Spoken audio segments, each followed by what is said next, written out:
नाज़रीन अवामी न्यूज़ में खबरुनि सिलसिलो जारी है। इन वक्त तव्हांखे ठारू शाह मां ख़बर ॾींदा हलूं। ठारू शाह में प्राइमरी स्कूल टीचर्स एसोसिएशन पेट अलिफ जो इजलास थी गुज़रियो, जंहिंमें समूरनि धुरनि पारां TAO बिरया मेल जी बदली लाइ दॿाउ विधो वियो, जेको बदउनवानी ऐं बदउनवान ऑफिसर हो। इन जी बदली वठण में कामयाब, जंहिंजी ख़ुशी में मिठाइयूं विरायूं वयूं, जंहिंजी मेज़बानी तालका बिरया जे खजानची उस्ताद अली शान राजपूत के। इजलास में तालका बिरया जे सदर गुलाम मुस्तफ़ा सोलंकी, जनरल सेक्रेटरी मुमताज़ अली राजपर ऐं समूरनि उहिदेदारनि वॾे अंग में शिरकत कई।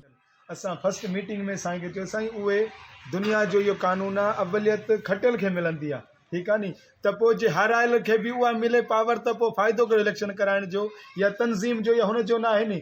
तव्हांखे अवलियत माना हुनखे खटियल धुर खे ॾियणी आहे, पर हुननि खे असल में असां जेके मुख़ालिफ़ धुर जा दोस्त हुया, जीअं त पहिरें त असां हिन दोस्तनि सभिनी आयल परे परे को जेके उस्ताद बिरादरी आया आहिनि वीचारा तकलीफ़ूं करे, हिननि जो शुक्रगुज़ार आहियूं। असां हीउ जेको प्रोग्राम नंढो तकड़ में एंड पई थिए, छो त हीअ तहरीक जे शुरू थी, छाजे करे शुरू थी उहा तव्हांखे सभु मालूम आहे।